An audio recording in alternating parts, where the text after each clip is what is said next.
chain reactor spinning fire. The NFT analyzer, diving deep into projects. He's the crypto energizer. From your mint coins to tokens, he's got all the intel. Web3 is a dream, show you where to excel. He's got the insights like a digital magician, unveiling secrets of the blockchain with precision. Wild stories from the web, he's always in the know. Crypto community, vibing where the treasures flow. Web3 wonders, chain reactors on the Good morning, Mega GMs. Welcome, Slam Nation. It's a Friday show, man. Good to see you, cats. Fucking love the Friday show, dude. You got some echo going on. Do I? Do I have some echo? Hang on. Hang on. Where would we have echo? Right now, even right now, I have echo? Maybe it's me. Yeah, is it the spaces? Might be that space. What's up, Luna? Good to see you. Choina, good morning. Might be little spaces. Well, we'll see. We'll see. We'll see. Welcome to the show, fam. I'm trying to think if I can mute something to help you out real quick, but echo hell is not a good place to be in. I've been there. I know what Cats is going through right now. Yeah. Yeah, it's Good? echoing. Hang on. Tell me. Hang on. Test. Still echo, or are we good? I can hear now. There you go. It's You fixed fine it. now? Yeah. Get the fuck out of here. Hang on. All right. Sorry, guys. I'm troubleshooting live with you, but okay. Do we have echo now? Are we back to echo? Let me see. Okay. Yeah, now you're echoing. Get the fuck out of here with this. Huh. All right. I think StreamYard's playing with something again, which is super frustrating. Whatever. I know how to work around it, but my God, with StreamYard. Whatever. On my own time. Good to see you, dude. Hey, good morning. How you doing? What's good? What's new? I'm good. Been a busy week, but such is life. Yeah. It's weird too. Like, talked all week about it. Dead. Like dead. Well, okay. Dead on crypto Twitter. I wouldn't call markets dead right now. I'll say this. I'm not happy with what I've been doing this week at all. I bought some NFTs this week. I'm not happy that I did that at all. I've been really looking at some virtuals tokens to get. I bought a meme coin this morning. Like I'm not happy that I'm doing it because I'm still not sure. Like I'm not sure about anything yet. But the fact that I'm even there, I think, says something. Either that I'm an idiot or maybe other people are there too. What's up, Mufasa? Cannabis stocks flying. Yeah, there was news that Trump's gonna classify. I think marijuana is like a category or class 3 drug or something like that. Yeah, interesting stuff. Luna shorting Hyperliquid so I can tag the HL guys. I love it, dude. I love it. Look, we've got a lot to get into today. You know how the Friday show goes. Prediction markets, AI, definitely NFTs, and I'm excited for that. Especially, I mean, like NFTs are fun right now. They are as fun as they could be. But guys, we have the spaces up, for the Friday show too. So if you guys want to come and chat, come over to my account. It's or Cat. Either way, go find us on X, Hudah_idiot or Cats Fanatic 0G. And jump on the spaces. Come chat with us any point during the show. Like we don't necessarily follow the format when we're chatting on spaces. So come up, anything goes anytime. Throw elbows, get up here. But let's have a fun one, man. There is plenty to get into. By the way, live on almost on Abstract. Hang on. Live on Abstract now. We're live on X over on Slam Nation X. And of course, live on YouTube. Wherever you're watching, hit the like, but come over to YouTube and subscribe over here. I call it home base. This is the place you can be sure the show is streaming on. It's CryptoSlam over on this side. And damn, I'm trying to think how I play this trailer now because we got the echo thing, but I mean, maybe it's just me. I don't know. They can let us know in the chat. Like you're kind of robotic today, from what I'm hearing. But maybe is it's it just bad, me. guys? Yeah. Is chat bad? Is voice bad today? Totally could just be That would some suck. setting. I just want to make sure before we go through the whole show. At Yeah, least no, I'm not. At least I can't hear me again. Like when I'm talking, I'm not echoing. So at least that Yeah. part's better. Okay, hang on. I'm Okay. double So checking stuff. it's just me apparently. Joanna says it's fine, so we're good. Okay. As long as I'm not echoing, I can deal with that. And did you guys have echo when we started the show too, or was that like just on Cat's end?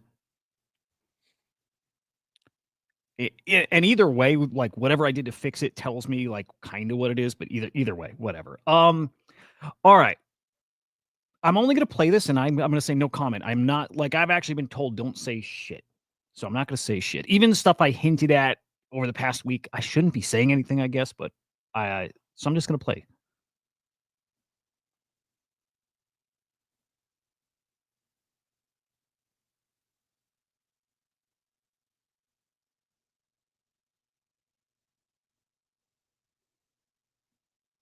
All right, that's it. No comment. Moving on.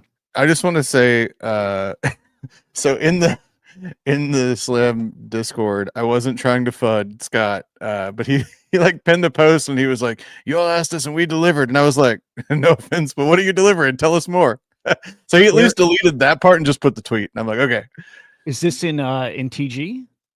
I think it was in the Discord. I don't. Maybe I don't. Well, I don't. No, see that's it. what he deleted that then because I was like, so I went ahead and deleted my post. Maybe it was in Telegram. I can't remember. I'll check Telegram after. I think Discord's going bye-bye, which is great. I think better to have one spot, but that's I love I can't remember where he posted it, but I'm just like, I mean, do that when you actually tell us what you're delivering. Don't just give us a tease and then say you delivered stuff, you know? I'm with you. I'm with you. Bitcoin's a great stock, Dusty. It's my favorite stock. My favorite stock I own is Bitcoin. If no, like I'm just being a smartass. Bitcoin's fucking phenomenal, and I'm really bullish on it. I'm really bullish on it, especially over the next, honestly, short term, medium term, long. I'm really bullish on Bitcoin. I really am. We'll probably talk a lot about it today. Really, really freaking cool thing. First off, thank you to some of you guys have sent me messages and showed me something really cool.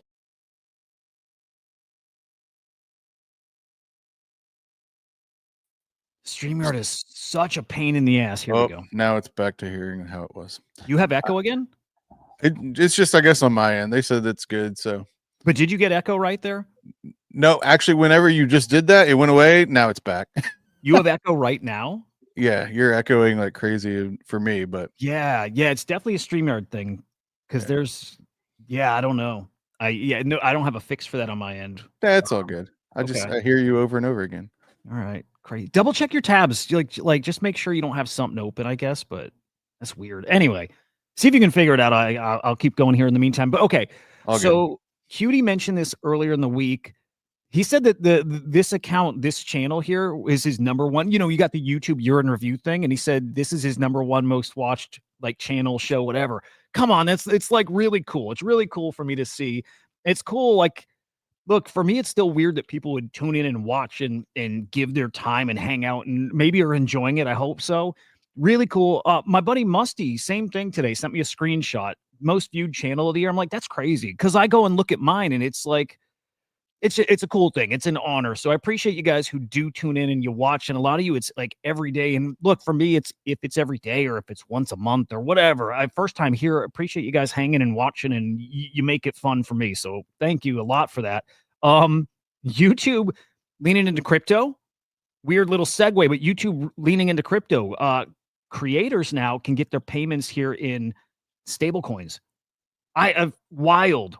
Now, like, I don't think I would do that. I don't think I would opt for this because then, like, I go conspiracy theory mode, and I'm like, okay, that's how they can start tracking me. Not that they can't, anyways. Their payments, you know, you can only get them right to your bank. I think maybe you can get a check, but I'm like, okay, as soon as the stable coins coming from Google to like my account, well, now they know my wallet address and like, but cool. Dusty, first time here, dude. Awesome, dude. That's freaking awesome. So can I say something? I was an idiot. It was on me. I didn't mute the spaces on my computer. Oh shit. But second of all, on this, wasn't it just recently that like any YouTube stuff was gonna like crypto stuff? They were gonna like, I don't know. You weren't allowed to talk about NFTs or any of that stuff. Didn't that just happen? That's fucking funny. Yeah, last month, and I was worried about this. Goon, I see you over in spaces. Good to see you. Last month, okay, there was a YouTube policy that said like gambling and then like it kind of leaned into like NFTs were not going to be allowed. It's going to be against terms. That was like a mid-November thing. I was worried I was going to get zapped here. And yeah, real weird now they're leaning into crypto with So they go from that to, oh, and now you can get paid in crypto. Makes complete sense. insane. Yeah, whatever. Everybody's coming. They're capitulating. Everybody's coming. By the way, Dusty, good to have you. Just so you know, this is every day of the week, Monday through Friday. The show's here normally at 8 a.m. I'm sorry, 9 a.m. Eastern time. Friday, we go an hour early. We usually go an hour long too. And then really, I do this 7 days a week in other places too. But I'm glad to have you here. I hope you enjoy. Dusty, this is our jam session every week. This is where everybody comes up and chats, and the community has fun. So if you all want to come on the Spaces side, come up and chat with us. That's right. Milestone day or historic day or whatever, just a cool day here in crypto lore. 15 years ago today is when Satoshi disappeared. His last appearance, or this is the first day he was gone. Hang on, disappeared after post. So I think today's the anniversary of the day he was gone. So he posted for the last time, maybe like 15 years ago yesterday, or maybe today. Either way, happy anniversary. A really cool part of lore. People still trying to figure out who Satoshi is. Yeah, funny timing even. I was watching a video from McCaffrey last night, and it's an old video and everybody's familiar, but where he's telling us basically who it is, which is Adam Back, right? He's like, it's him. They've done forensics on the white paper and the writing style, and they're like, it's him. So maybe one day we'll know. We probably won't. It's honestly probably a couple people, but either way, kind of a cool moment. Another big moment yesterday. Do Kwon gets 15 years in prison. This is from Terra. Everybody remembers Terra from years back. $40 billion fraud. Really, really crazy. It's funny, too. I saw a post defending him. Not defending him, but saying what I say even, which sucks. I hate being that guy, but also it is me. I kind of defend SBF. Kind of. I'm like, I don't think he meant to be a bad guy. I think he is a bad guy. Like something, good intentions got out of hand.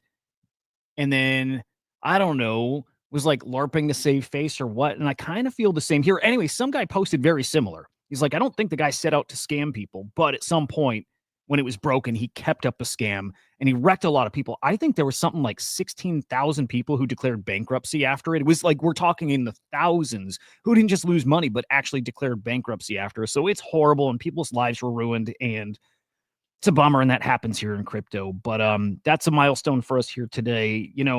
It is crime season for some people. Not everybody. Solana Breakpoint, I believe, continues through today. But we did get an announcement that Breakpoint next year is going to be in London, which is super cool. I've got a lot of friends I've met through this space who are in London or in the UK. I'm tempted to get a passport and actually go out to this one next year. Like I got a lot, like Cats, we met so many good people. This would be one of those ones I'm like, well, shit, that might be the one, right? All my first crypto friends are in that area.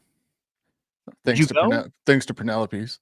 Yeah, dude, right. I'm thinking the same people, right? I'm like, that might be one. That might be the spot. We should all chat. But there we go. November 15th through 17th, London next year. Really, really freaking cool. And then let's get on to some good news here, which I'm excited for. For the first time in, I think we're talking months at this point, even if it's like 2 months. The stock market is out of fear territory. I'm assuming crypto is as well. I'm going to head over to CoinMarketCap. But the stock market is no longer in fear. We're now in neutral territory. I'm hoping that this is like the beginning of a big shift. And it could be. Feels like it is. I'm trying to certainly feel where the bottom is. And I feel like the bottom is in. I feel like the bottom has been in. Let's go coin. Here we go. CoinMarketCap. Just go ahead and keep going. This time is different. Just say it all. Just get it out of your system. Damn. I think it's different. I do. Okay. What I think is different is the cycle for sure. I still think we see a Bitcoin all-time high. I don't think, but I hope we see this, but I don't think we see like CZ saying chance for super cycle. I don't think we see crazy euphoria. I don't see we see another Trump meme coin kind of. I don't think we see those kind of conditions, but I do think still Bitcoin all-time high. I do think cycle absolutely busted. Again, I think we see all-time high next year for Bitcoin, and that's the only one I would make that call on, but I do think it's different. Here in crypto, we're still in that fear territory, 29. But we're out of that deep fear. We got as low as like 15, 14. We were really low. So we'll call that a win. Are you there yet? Like, where do you put yourself on a fear greed meter, Cats? I'm never fearful. Damn. Even if it all goes to zero, doesn't matter to me. I'm still here. FTX, were you fearful? No. Why? Yeah, I mean, fair. I mean, even the October 10th, whatever. I don't, and maybe I'm just dumb, but I'm just like, okay, every time it crashes, it's going to come back. And guess what? Every time we hit all time high, it's going to go lower. Like, Yeah. I mean, but It's a good way to look at it, dude. Honestly. So that's the best way. By the way, good morning over on Abstract. I see you guys there. Appreciate you watching. Let's look at the market then. Look, we had the rate cuts announced Wednesday. And the market didn't like the talk around the cuts. Cuts we knew were priced in. But it was fun leading up to it, I'll say that. God damn it. What happened? What happened, dude? I accidentally rugged myself. Sorry. Man. Pushed the wrong button on my mouse and it took me out of the studio. Dude, nice. I thought it was this thing acting up again. All right, we're good. Look, interesting past week, right? We go from hanging around the 80s and in that fear territory to like Sunday, Monday, running up to 93, 94. I still don't think we touched 95, but either way, there was some momentum starting to build. And then we get rate cuts and we hear how Jerome Powell is talking about the market. And I don't think we still have any belief that we're really back. I don't think we have any belief that next year is going to be so different. But that said, yesterday, I think recently as yesterday, I was saying, I think we see Bitcoin back in the 80s, and it did touch, right? But I thought we might live there. I thought we might be entering that territory where we see Bitcoin dip into the maybe 70s. Surprised to see us here today. Bitcoin over 92K, ETH over 3,200, Ripple 204, Binance 888, dig that, and Solana 139. Like, looks all right now. We're decently green across the board here, so we'll take it. If this market really does exit fear again in crypto, on the crypto side, we're still there. If we start getting into that neutral or maybe, I don't know, maybe even a little higher, kind of excited to think we might have that Santa rally in. By the way, okay, this sucks, Cats, but the guy that came in our chat, a couple months back and said all-time high, December 13th was the day he called. Ain't happening, man, right? Oh man, that's right. It's in my calendar too. It's gonna hit me tomorrow. I'm supposed to sell everything. I don't think it's happening. Yeah. So do you think he shows up in the chat? Probably not. Damn. All right. We put it on our calendars. Again, this is like 2 or 3 months ago. He said, we'll see Bitcoin all-time high December 13th. He said, lock it in. So we put it on our calendars. And yeah, we're going to check tomorrow, but dude, well off. We're like what, 30-something% below? Like we're well off. Bummer. But I hope he shows up because it'll be fun to chat about. Yeah. Well, we'll see. We'll see. Even a rally into tomorrow, I'll give him some kind of credit. No credit actually. He blew that call. ETF volume yesterday, Bitcoin 77.5 mil in outflows. Over on ETH, I got a show I got coming next week, by the way. I'll do that after. But on ETH, 42.3 mil in outflows. And then Solana, and there's so much hype around Solana right now. It's so cool to see. And I love the talk of Solana being the next like Apple, Amazon, whatever. I like it. I love it. Yesterday, 11 million inflows. Oh, there you go. Bob, it might be that. Yeah, Bob. Bob's saying he meant December 2026. Yeah, that could be. In all fairness, that dude did come back and say he didn't say which year. It's a good point, dude. That's true. It's true. So there we go. Okay, real quick shill. Without spilling all the beans, coming on Monday, I'm going to make a big announcement here on the CryptoSlam account. It's CryptoSlam.io on X. Big show coming next week. I'll say it's going to be another marathon show. It's probably a good 12 hours. I can't wait. And the last marathon show was 12 hours. It was all virtuals projects. I can't remember if I had anybody outside of like AI. This one, we got some AI projects, some really cool people from the ecosystem, but much bigger, much broader. We're talking like NFTs. We're talking crypto. We're talking some news platforms. They're names you guys know. It'll be the biggest show I've hosted. With the biggest names we've had on the show, I think, by a long shot. So stay tuned for that. Announced on Monday, but Thursday, like block off the calendar. Or if you're working all day, you got vibes with you all day long. I think we even kick off at like 4 or 5 a.m. Eastern time. Again, details will come soon. All right, we're past rate cuts for this month. It's on to do we get rate cuts in January? if I'm a betting man, actually, I wouldn't take this bet either way. No idea. But look into poly market here and let's get into prediction markets. But chance of rate cuts next month, 21% betting that we see a 25 basis point cut next month, 1% that we see a 50 basis point cut, 78% that we see no change at all. I have a feeling we see this swing a lot. I would be, if I were playing this, I would be tempted to take the no on no change here. Would you play this market at all, Cats?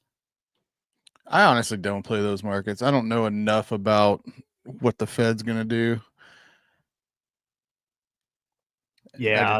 There are people that have better edge on those type of things than I do. I mean, the AI one, and I want to make a note here, actually. I did win on the AI one.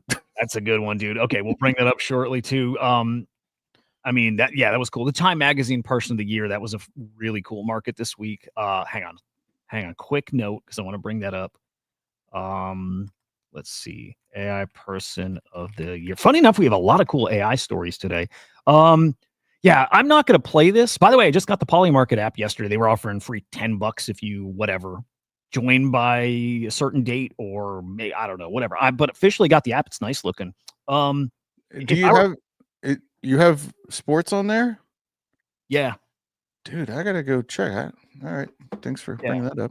What do you have? Do you not have sports on it? Well, I haven't updated it because I downloaded the app a while back, but it was only like old political stuff. So I want the official US one so I can play around with sports. Yeah, let me double check because I have sports. Yeah. So I got a text and it was like the $10 promo. But yeah, today, pro basketball, pro football. It's all sports. Yep. Yeah, slick looking app, nice and simple. I dig it. But yeah, like this right here again. If I wanted to play gamble, whatever, I'd probably take the no on the no. Which actually, and I wouldn't be playing for that to resolve, by the way. I would not be waiting that out till we have a decision. I'd probably be just trading the shares here. Probably how we'd go. But market's really interesting, by the way, right? We had the announcement during the Fed meeting that they're buying back these T-bills. They started. I think this tweet's from yesterday. I think it actually officially started today. Buying $40 billion worth of treasury bills over the next month. So coming up now, it's starting now. It's look, they're sweeping the floor. They're sweeping the floor. They're buying back tokens, right? It's great. There is an impact to the market. It's exactly what we're seeing in like gold, silver right now. Not seeing it in Bitcoin yet. In fact, Peter Schiff is doing another victory lap. I love this guy, by the way. Like it's a shtick. I'm sure of it. I don't think he believes this. This is like great engagement for him. But Peter Schiff tweeted out, Bitcoin's been tested and it failed. Today proves that even in the financial asset sense, Bitcoin is not digital gold. The Fed's return to quantitative easing launched an exodus out of dollars into gold and silver, but no exodus into Bitcoin, which sold off even more than the dollar. Not wrong. Also, I don't think right. I do want to see an updated chart about, are we getting that big whale sell pressure in Bitcoin still? I'm still looking to see what we're up against here. If that's like one of the reasons we're kind of muted still, but I still like Peter Schiff and I like his takes and he's fun. He's fun. Do you have a prediction on Bitcoin price? Maybe could we do a little prediction? Like, I don't know if we want to bet Santa rally or bet in the next week, and we're not really throwing money, but where do you think we see Bitcoin this month? If you were a betting man. I mean, I am a betting man, but I don't know, man. I just still feel like there's a chance of going 100K. And who knows? Maybe I'm wrong, but no, I just feel like we get back over 100. Also, do you have an invite? Because I uninstalled and reinstalled Polymarket app. It's still not. I don't have access yet. Really? You're a special influencer, sir. Well, and I signed up for the wait list and everything, and I haven't got that. We probably even did it like basically same day, like the second you could do it. Yeah, whenever it came out. Yep. Yeah, I'll check if I have an invite, dude. They don't love me, but yeah, it's wild going on like old Polymarket because it's literally like just the election stuff. Dude, slick app. While it's like flashing, like it's got a little promo video that plays, and the phone vibrates while different things. Rubbing it in. Just keep rubbing it in. I see how it is. I wish I could just give it to you because I'm not going to use it. Exactly. Like they're giving it access to people who don't even use it. Lovely. I'm not using. I don't want a KYC. I stopped at the KYC part. Yeah, well, I knew it was going to be KYC. And also I sent a link in in our StreamYard chat about a story that came out from the CFTC. Whenever we get there, whenever we get to prediction market stuff. All right, got it queued up. Perfect. Just so you know, our insider. There is an insider who's trading on Hyperliquid. This is the guy who shorted the market right at 1010. Like this was right before we had the announcement of the U.S.-China tariff stuff. Same dude. Just moved $500 million in Bitcoin to a fresh wallet. I think he's got like massive long positions. I think. Yeah, open 616 mil in longs right now across Bitcoin, ETH, and Sol. I don't know, man. And that guy does seem to know. He's had a couple trades, a couple positions that are timed like right along with major announcements. So don't know if that's what we're looking at here, but maybe we do have some cool stuff happening. Trump is maybe introducing large tax breaks for corporations. That's a gonna happen thing. I assume that's gonna happen. There's a couple things he said that I don't know if will happen, but they're kind of spicy as all markets are preparing to move on chain. This is something that Paul Adkins said is in the next 2 years, all US markets on chain, which is wild, dude. Just wild to hear that shit. But Trump said yesterday, I don't think they'll do this, but considering eliminating taxes on gambling, I can't. Okay, I hope also that seems fucking awful, but I hope also, I don't know. How do we feel about this one, man? How do you, Chad? I'm curious how everybody is feeling. Like, would you be cool with them eliminating taxes on gambling? I see some great takes out there. It's like, that's pretty fucked if, we're being taxed for our wages, but gambling, no taxes. But also I'm like, that money's already been taxed. So I don't know how I feel about any of it. Any feels from you cats? All I want to know is if this happens, do prediction markets become gambling instead of predicting now? That dude, I'm trying to think who even pushed the tweet, but I saw the tweet that was like, all of a sudden prediction markets are like, hey, we're gambling, we're betting sites. Yep, which they've been fighting here for the past months. Right. The whole fight that's been going on, all of a sudden that whole mindset will change if that becomes actual law. It's not gambling, it's predicting, and you're not betting against the house, right? It's PvP, it's right here. It's like, but all of a sudden, yes, it'll be like, no, we are a gambling site, guys. We are. The thing about all this, I don't know. I think a lot of this is rhetoric. Just like he's talked about getting rid of income tax. Like you can't get rid of income tax. Like literally, it's not possible for the U.S. to get rid of income tax. It wouldn't bring in enough money. But I don't know. Like you can talk about getting rid of all these taxes, but I just think it's a headline. But this has big ramifications because there's like a lot of state laws in place too, as far as gambling taxation. And that's why a lot of states are fighting the prediction market side because it's a workaround. Because if prediction markets don't have a house, they're not considered gambling. People are being able to bet on prediction markets in states that they can't do online sports books. And so then the sports books are upset because like, wait, why can they do this in this state? They can bet on that football game on a prediction market, but they can't do it on DraftKings. Like it doesn't make sense. And so that's where a lot of this is going back and forth. So if Trump actually got rid of taxes on gambling, I just feel like the floodgates kind of open up even more, but it doesn't really give the edge to prediction markets at that point. So I don't know. It's going to be interesting to see if that ever actually comes to fruition and how that plays out. Dude, it would be spicy. It would be pretty damn spicy. Okay. I waited to shift the screen till Cass was done because I had a feeling that would happen. Okay, we're good here. This thing literally resets if you change anything. All the layouts reset. Stupid. I'm starting to not like StreamYard, but whatever. By the way, okay, this is random as fuck. But I mentioned at the beginning I bought some NFTs and I bought a meme coin. At any point, if people want to see the meme coin, I'll share it because I do like to share my plays. I want people to know. For now, we stay on prediction markets. I will cover it at some point though, just so you know. We now have, and we knew this was coming. It's probably to come all over the place. But using, what is this?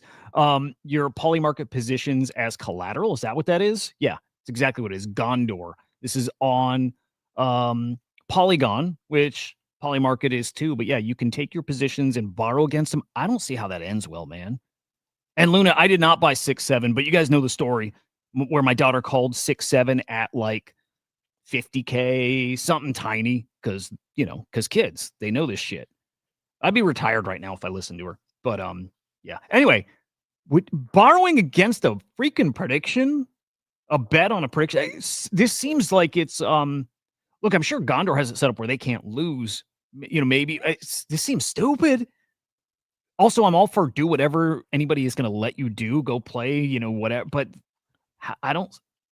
I mean, all this stuff has been coming. Even Predict Base is doing leverage trading. They're building leverage trading into theirs, right? Like, I don't know. People are willing to do crazy stuff. So, but what does this look like? Okay, so I guess you get shares of a market, of a bet at a low cost, and and then you take that, and that's your I don't know, collateral. So I wonder what their criteria is for how much they'll loan, right? The loan to value or whatever ratio. I wonder what that's going to look like for something like this, like as volatile as it's like taking loans on meme coins. The thing is, it said powered by Morpho, and you got to think these are, so your shares were bought in USDC. So, I mean, I think I don't know, it'd have to be something with the get a USDC loan. I was gonna say there had to be something on the USDC side of it because it's powered by Morpho. And then, but I don't know, essentially, because you buy those shares with an amount of USDC. And then that value goes up or down based on where you got into those shares at. I don't know. Yeah. Okay, again, I don't hate it. I think it's stupid. Also, I will probably change my mind at that. Again, I just like people doing stuff. Nobody has to use it. Borrow up to 50% of the collateral's value. USDC sent directly to your poly market balance. Let's see. Withdraw as long as your post withdrawal LTV stays at or below 50%. Yeah, I don't know. Maybe there's something to play here, even as a lender too, right? Maybe there's. I mean, I'll say this: at the very least, something as volatile as this, there's probably some cool opportunities there. Again, maybe on the lender side here. Like, see, I feel like if you're playing long-term markets. But like, I don't know, like there's no way, I don't know, this just feels way too risky on short-term markets. But you remember when we played in November when we were playing the Bitcoin price by end of year. So if you've got like a month left on a market that's going to have big swings depending on news cycles and all that kind of makes sense. And even in the sports world, like, if you're betting Super Bowl, like if you've got a team on the Super Bowl and, each week that changes based on outcomes of games, I can see that sort of stuff. I just can't see it on short-term markets. Yep. So it'll get interesting, man. If you have a super like volatile, risky market, the interest is going to be crazy on it. So again, lender probably can win big that way. Well, big, I don't know, but the lender has some value there. I'm gonna keep my eye on it. We'll see a lot more of this, especially if it works well. If people like it, we'll see it. And then of course, yeah, leverage trading is coming. In prediction markets too, it's crazy. And there it is, dude. I'm sorry, it was like kind of a clickbaity title today, Bet on Suffering, but it came from somewhere. And it is kind of what's happening, and it's kind of weird. And if it's not taxed and we're doing leverage trading on it, it's just going to get really wild. That this is like a very human thing we're betting on. This is Grimes who posted, by the way, who's fucking cool. I like her a lot, but saying you shouldn't be able to bet on human suffering. The nihilistic gambling arena should not be allowed to publish their own headlines to spread FUD on the well-being of people. I get the sentiment, you know what I mean? I get where that comes from. And it's yet another one of those things that it doesn't matter how you feel about it. It's going to happen and you can't stop it. So whatever. You'll never be able to stop this. In fact, friends were doing this anyways, I'm sure, in like little private groups and whatever. It's a thing that's probably always happened. It's just putting this at the surface. Now we see how shitty we are. I don't know. It's probably not the best way to put it, but kind of shitty. But the tweet, by the way, she's referencing is talking about U.S. layoffs. Says they're set to surpass the Great Recession levels, on track to be the worst since the Great Depression. I don't even know if that's totally accurate, but again, Grimes thinks betting on that is kind of shitty, and it might be. Yet, I don't think I'd mind doing it. So, whatever. We got Gemini getting into the prediction market business here in the US. Do they have a prediction market already, like overseas, or is this like new for them cats? I don't know. I saw Phantoms coming out with one too. Dude, yeah. Everybody's gonna have one. Powered by Kalshi, that one. Everyone.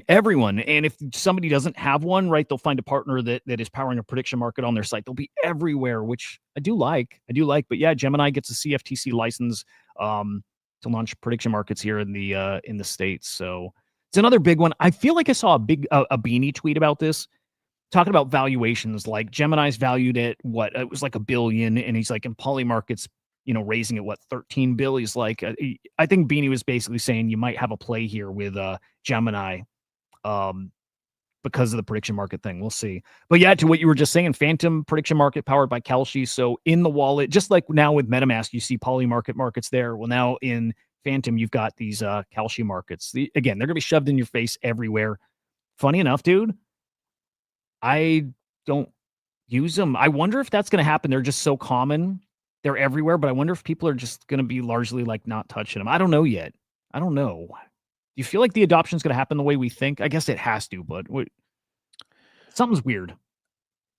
I mean, I don't know.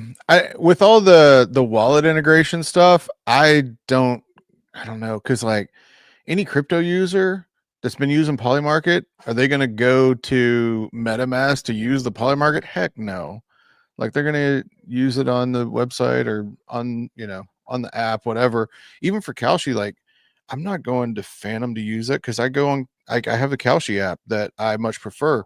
I'm a weird, I'm not the normal user, so I don't know how all that plays out. But like for me, for example, I love playing parlays, and I've done decently well on parlays. You can't play parlays. Well, I don't know when they're coming to Polymarket. I'm guessing with the new Polymarket app, that's probably going to happen. But like on Kalshi, they're called combos, but you can't do it on the Kalshi website. You can only do it on the Kalshi app. So like, why would I want to go to some other app, try to do them through Phantom or whatever, when I can't even do that on the website? I got to do it through the Kalshi app only. So I don't know. Do you pay fees if you do it through the like Phantom wallet or like MetaMask? Is there like extra fees? There has to be. I mean, otherwise, why would they do it? Now, I mean, Kalshi's wanting the volume, just like, because they're going to lose huge volume with this Robinhood issue. But it can't be much, because otherwise, I mean, Phantom has to get a cut, or else why would they do it? So and again, normie users, like I don't know. The whole thing is weird to me because it's not even going to be normie users. Normies don't use Phantom. Normies don't use MetaMask. The Robinhood side makes sense because that's where normies trade stocks, right? But like, I don't know where people go for all this. I think I would imagine a normal user like I've talked about my buddy before. He got the Kalshi app, and an app makes sense for people, but like a wallet app doesn't. So I don't know, like, really why that matters. Yep. Good take. I'm right with you. By the way, for my nerds out there, off topic, but last night was the gaming awards. So much cool shit there. KOTOR 3 trailer. Trying to think other ones. We got like an Invincible fighting game. We got a Street Fighter movie trailer.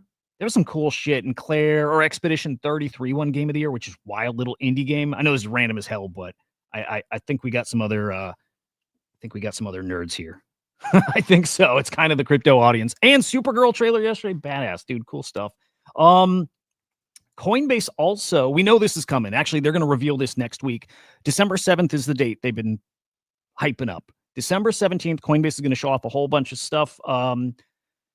I think it's tokenized stock trading right in the Coinbase, website, app, whatever. So that's coming. But yeah, it sounds like they've got their own prediction market that's launching next week. Yeah, tokenized equities. There we go. So yeah, this is all next week. They'll reveal it. It'll probably be live. Everybody's doing a prediction market.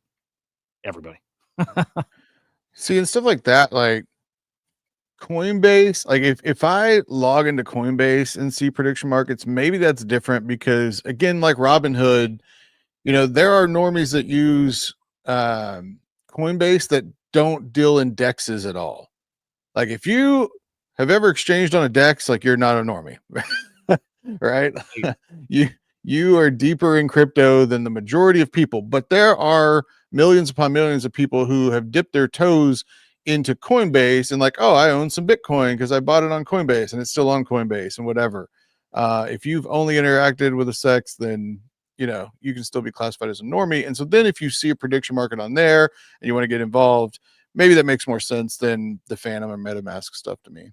I gotta say, dude, by the way, that's one of my favorite things I've ever heard you say. Okay, hang on. So, like, specifically when you said if you've traded on a DEX, you're not a normie, I fucking love that, dude, because, okay, like English, I know English got it from another dude, but he talked about the difference between gambling or yeah, I think it was the difference between gambling / betting or investing. And investing is gambling, betting is when it's an EV negative thing where, you know what I mean? Where you're not, you're not going to win. You know, the odds are you lose the thing. Investing is when you have a thesis and you have a winning record and something like, okay, the difference of if you're a crypto normie or just a normie or like an actual like crypto trader, investor, whatever, is if you've used a DEX. That's it. That's it, dude. I'm going to use that from now on. That's fucking great. You're welcome. Thank you, man. Thank you. I'll throw this up real quick and then I want to look at volume. I was shocked seeing the volume, by the way, there, but why I love prediction markets, actually why I love Elon Musk too, but there's a market out here for what'll SpaceX's ticker be, right? They're going to IPO next year at like what was it? $1.5 trillion valuation. Like insane. Now, like things are going to get so strange here in the next decade. So strange. But anyway, there's a market for what's their ticker going to be. And leading almost the entire way, well, at least it will say the past week, is SEX, literally SES, SpaceX. And I think that's officially, I think it's official. Let me see if it's official. But it's up there. If it's not at 100%, it's like right there, like 99%. So I think that means it's official. Like people know, right? For something to get that high, God bless prediction markets, though. They're amazing for that stuff. They're just, yeah, awesome.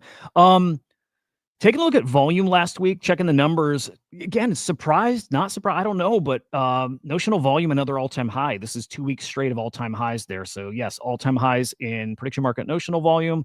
Did we hit all-time high in total volume? It's right there. Let me see. 2503 to just on, dude, barely. We did not hit an all-time high last week, but almost beat by, we're talking by like probably a few mil. Second highest week ever of total volume. Transactions actually fell, but it's the second highest ever last week. The prior week was a monster, Jesus. And then prediction market users also fell, but it looks like also second highest ever last week. So, but notice Kalshi's not on that. On users? Oh yeah. Huh. Go back up to the one. Yeah, Kalshi's not on that one either. Weird. And I wonder if they were before and it's removed, or yeah, I wonder why they're not on some. You're right. Some of these charts do not have Kalshi. Some do though. It's a mix. Yeah, that's I don't know super weird. Well, yeah, it sucks. You can't really go by this then. I mean, at least it's something, but Kalshi kind of matters. It's kind of a big one. Whatever. Dude, it's gonna get so bizarre. I'm gonna get into some AI. Oh, wait, we got your story too here. Hang on, let me pull this up. What do we got? CFTC gives no action leeway to Polymarket Gemini predict it Ledger X over data rules. What's the story here, Kaz?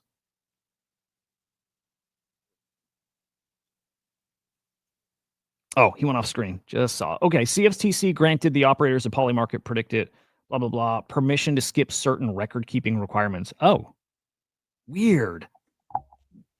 So, but here's the thing, right? Because we've seen, there was this big FUD campaign against Kalshi that felt very coordinated, right? And all the legality stuff.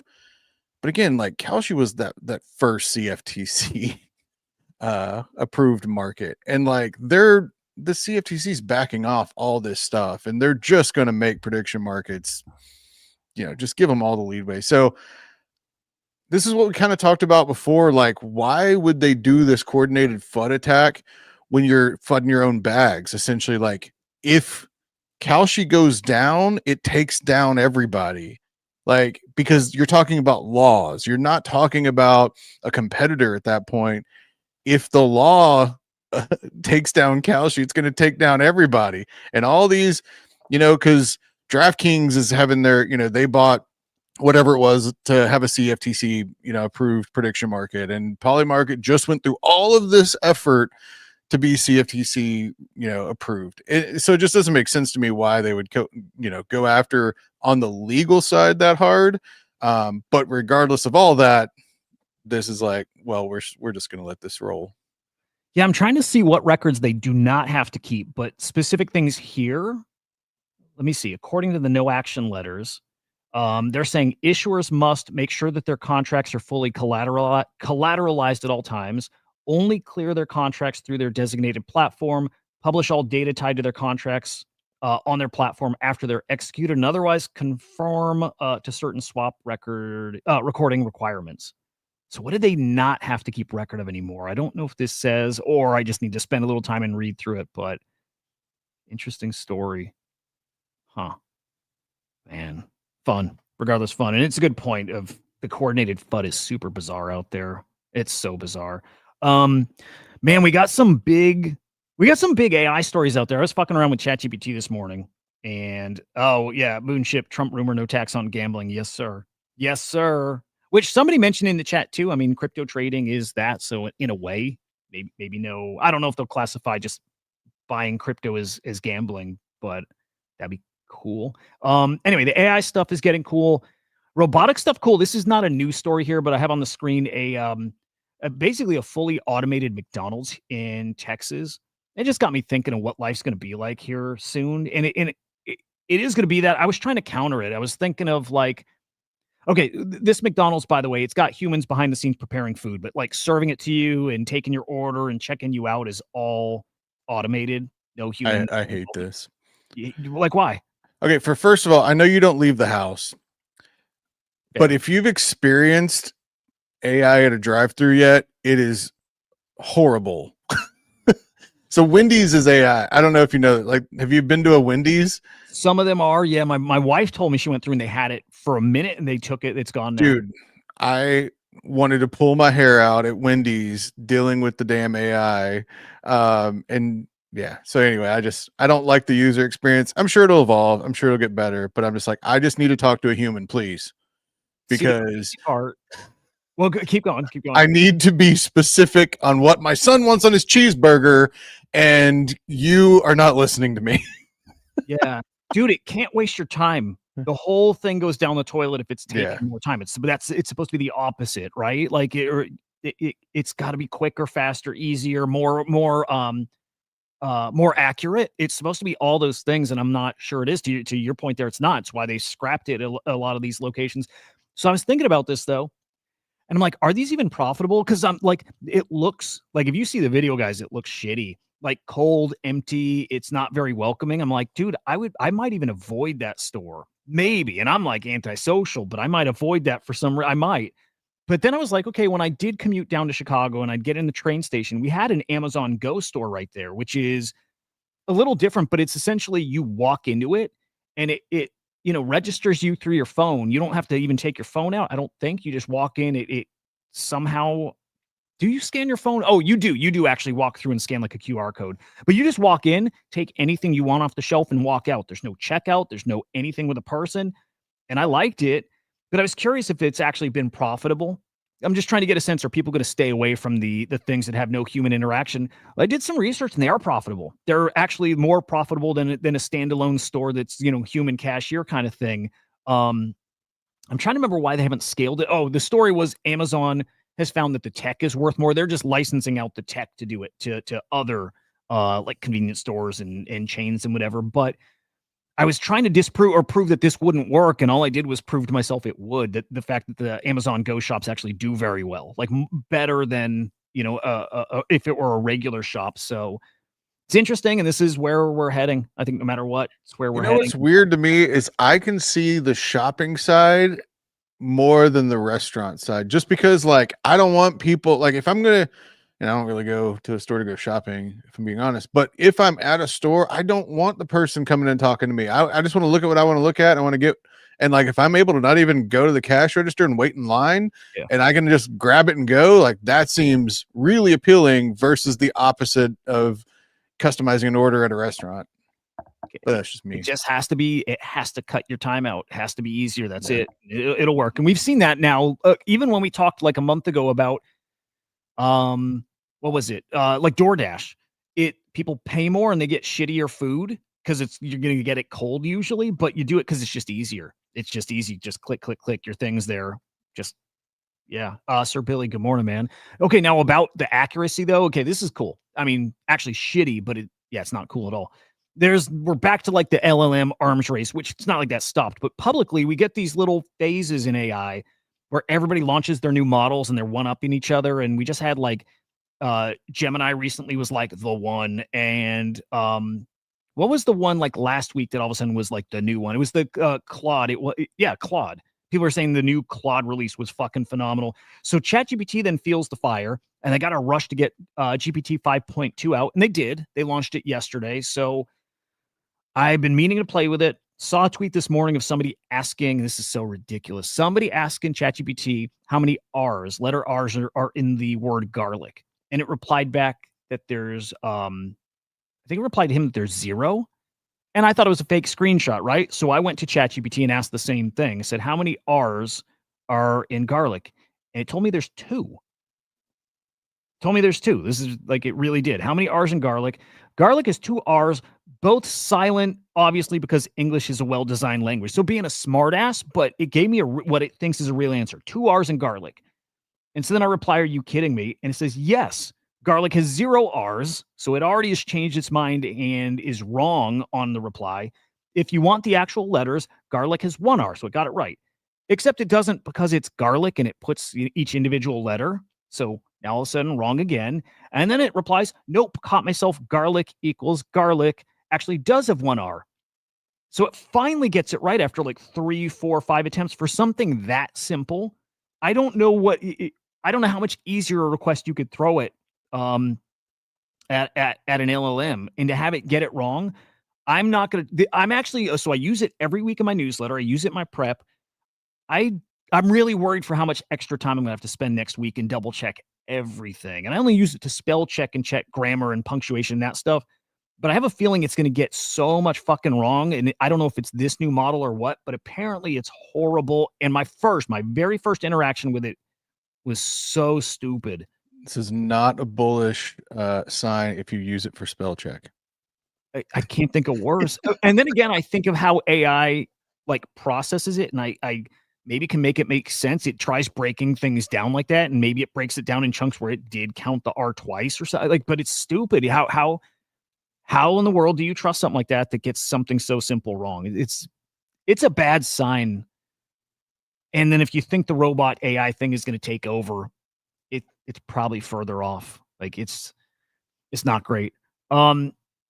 Disney just invested $1 billion into OpenAI. Like they're going full throttle AI, and I'm glad they are. I'm glad they're sticking to that instead of like bowing to their audience who is like being fucking crybabies about AI content, right? So like in the Disney Plus app, users can make AI generated content. And I think it can show up in the app, and I think it's even trained. I think they have like a model that's trained on like their characters, so you can have like the consistency of that training. I think it's cool as fuck because like, look, big Star Wars fan, and I think all the new stuff's been dog shit. But I think the fan created stuff, the fan fiction stuff's always been okay or decent or even sometimes good. Some guys are out there making some AI Star Wars content that's mind-bogglingly good, like crazy good. I'm happy to see Disney lean into this. I'm happy to see it. I think you need that kind of like, that kind of money or that kind of institution, like pushing content, AI content forward, because it's unavoidable. And I'd rather have somebody with like that kind of money helping push it. But who here, I imagine everybody here is okay with this too, but do we have anybody who thinks that this is like shitty, a bad sign for content, movies, stuff like that? Are we kind of all on board that this is kind of, if it's not okay, not cool, it's at least okay, right? But I kind of like the story, Cats. Do you? Dude, I don't understand the outrage before, but again, we're people who use AI, and also understand how difficult it is to actually be able to prompt all that to create something really cool. So I'm all for it. Like, And in reality, like, so many movies are just remakes of old stuff, like old ideas. Like, I don't know, like this can generate whole new worlds of ideas and new concepts. And yeah, I'm all for it. Dude, it's like I like people taking characters and doing like a what if story about it, or like at the I'm trying to see if the Star Wars guy shows up on my feed here, but like I mean, yeah, not quite that. But like, I mean, they fill in the gap with the stories here and they tell like the stuff we've never seen and it looks so good. Like we're about to get some of the best. If you're a nerd, we're about to get some of the best content and media we've ever seen. Ever. You're not going to have to hire, like local actors and a film crew and stuff. If you like making fiction, which people do, again, you don't need to have that whole crew. You can literally generate it now. It's yeah, exciting time if you're into that stuff. So yeah, I like it. Trump yesterday, I think this is official. Yeah, signed an executive order. This is related to AI. Declares that the United States must have one minimally burdensome national standard for AI. As of right now, or I should say before, AI was regulated at the state level, and I'm typically a regulate things at the state level kind of guy, I guess. Used to be, and now I'm a little less firm on that, but I think for AI, it makes sense. I just in general don't love red tape. And I can imagine some startup trying to come out here and change the world. And then they're going to have to get different approvals. And there's regulations at every state at the state level here and how slow things would move. And you can't afford to be slow with AI, I don't think right now, even if for safety it should be. I don't know. I think this is a great move. Make AI easier to build. Let's do it. Let's do it quick. Let's do it safe. I'm not sure if I'm worried too much about like the China winning the AI race narrative. I'm not sure. I'm not sure if I am, but actually, fuck, that's going to tie into the meme coin. But I like the move. Do you like any worries about this, Cats? Do you think states should have more control over what AI? I'm trying to think how it even matters. Your residents, your state, in theory, can't access this model or something because it's not compliant with your state. I don't even know what that would look like. Yeah, I don't Just like that. understand how state regulation would get involved. It'd be Can like I crypto just trading, right? And gambling and stuff. Like some states allow certain apps or coins and whatever, and some don't. Yeah, see, I don't like that. Like, I don't know. Yeah, I think that's what it is. It's like the gambling stuff. Like, okay, just make it the same for everybody. I don't know. Yep. I'm so confused by your Twitter layout though. Sorry. I'm like scroll back up. Squirrel moment here. Like, so how does your Twitter show their profile on the right side? Like this. This here. Yeah, that's a good point. Only I have the Ethos extension in there. Oh, okay. I was Yeah. like, what is happening? Mine doesn't look like that. That's No, wild. no. It Okay. is different. Yeah, Ethos. I only put we had Serpent Taxter, I think is his name, on a stream last week, and I just wanted to look good in front of him.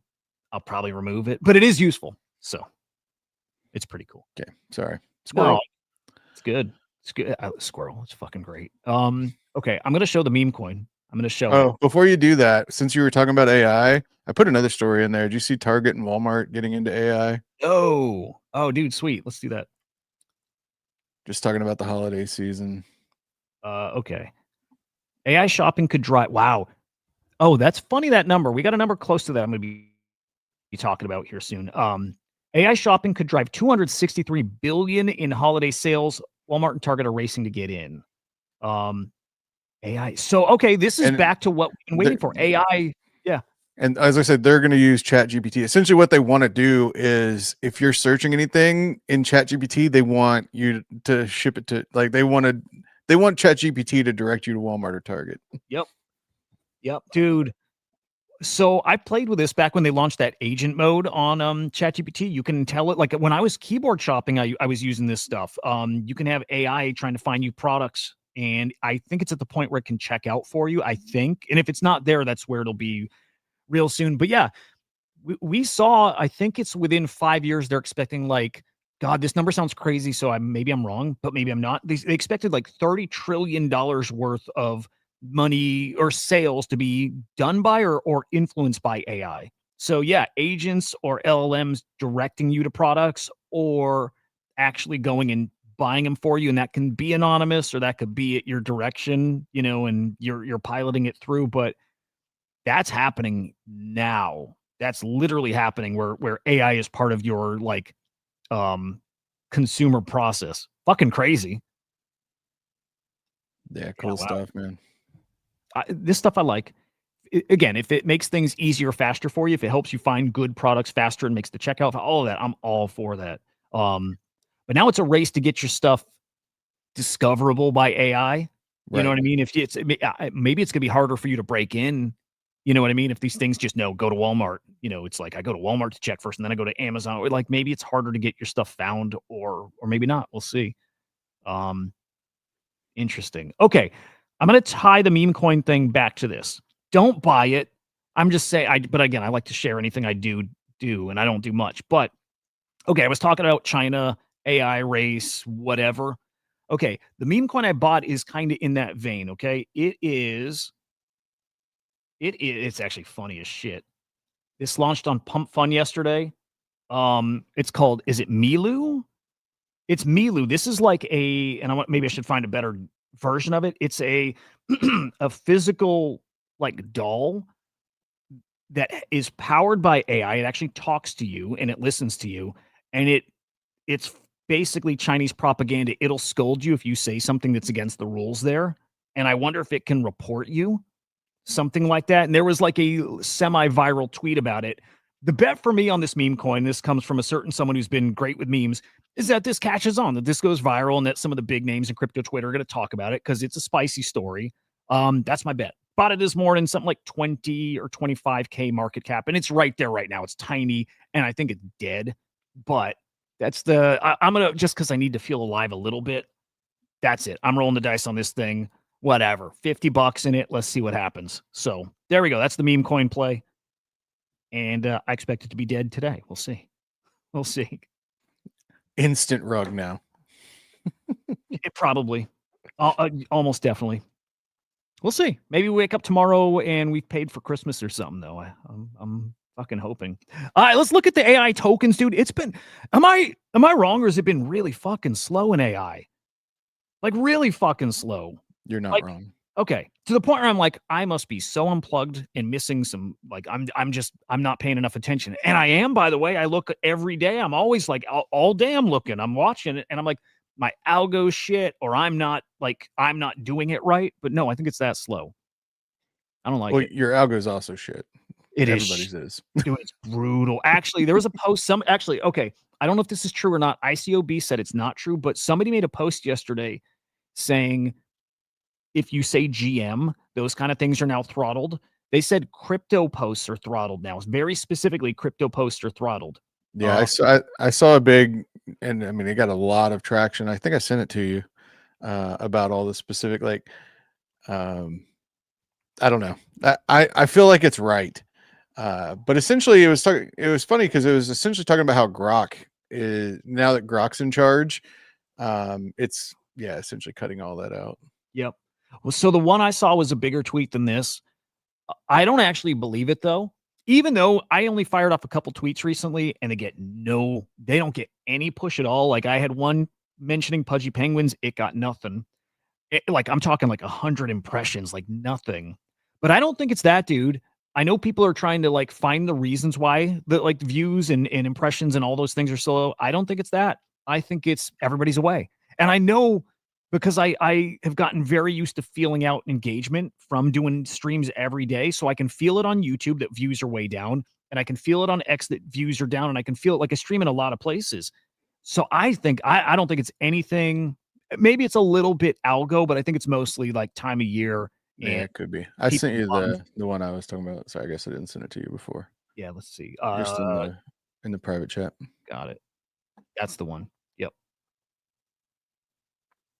Yep, that's the one. Now she said she's going to put out a more detailed report on it. So we'll see. But again, same thing, like saying to the moon or anything like that, it gets flagged as spam, which I like that idea. I hope it does like dial this in if it's really like deboosting or throttling stuff. I hope it gets dialed in.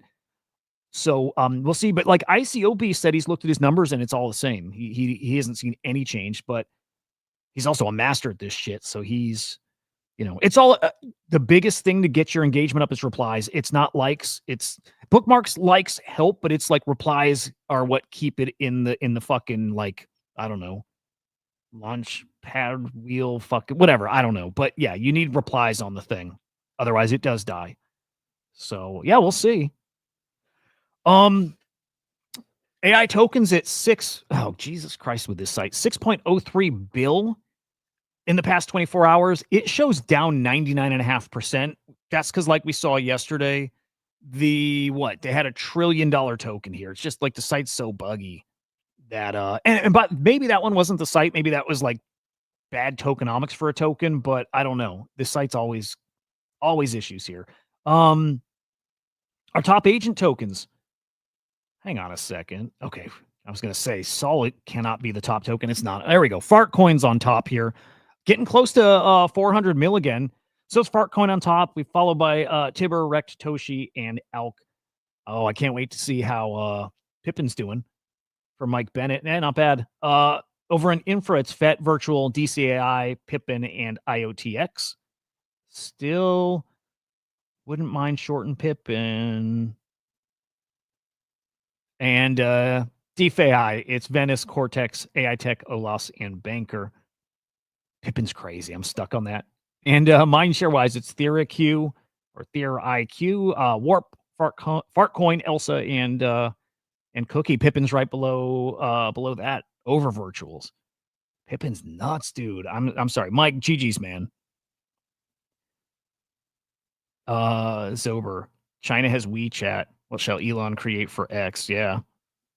Well, he's got this shitty ass chat thing in X now that doesn't work.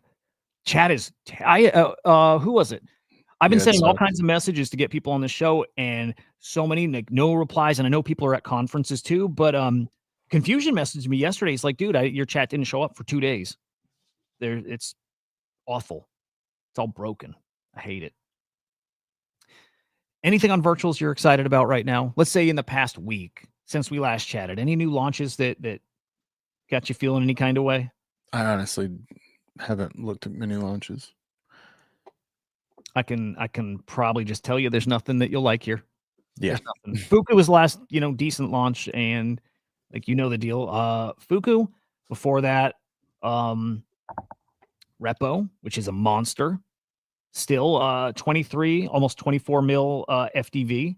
It is going to go to 50. It's has a chance of going much higher. And then Reply's looking strong. I think Reply looks great. 5.3 mil FDV. So to go back to a previous point about the marijuana, so Reply Core's next, like their first big product is that what is it, Puff Paw? Do you know this? Know. So do you know what Puff Paw is? No, tell me. Essentially, it's like a marijuana vape that you earn crypto from. Yeah, dude. There you go. Is it that top one? Yeah. Yeah. So that product, I mean, it's an actual real world product. They're going to be doing a Reply Core campaign. That's going to, and now I just, when I heard the marijuana thing, it made me think of this, because that's not really my world, but I'm like, well, if they're going to be legalizing this more places, essentially, and again, because these campaigns, like when they pay Reply Core, it goes back into buying and burning that token. So that's interesting mechanics. Even Reply. Dude, even just for like the X algo pushing it, because it's like a trending topic. If marijuana is trending, which it is now and probably will, when it officially is passed, I don't think that officially was like signed, or I don't know if it's an executive order or what, but when that happens, that's going to be all over X. And if they have that campaign that's kicking off around that time, might be real bullish for Reply. So, but that's one of their actual like real world partners that's going to be using it as a campaign. I dig it. Oh, I can't wait to see. I'm tempted to get more Reply, even if it's sitting at around all-time high. We made predictions yesterday. I think we're similar. We can see it going to a 15 mil or so FDV. I feel like we're going to see it at 15 mil. I think that just makes sense for it. But and again, all that stuff, like all their actual Web 2 partnerships, all that stuff goes live in January. So I'm not like 15 now. I'm more like, man, let's see where this goes in like February. Like once all these campaigns start and like actual real world money's coming in, that's being used to buy back and burn the token when they're using reply credits, like it could get interesting. Yeah, I like it, dude. I like it. Real is on the board today.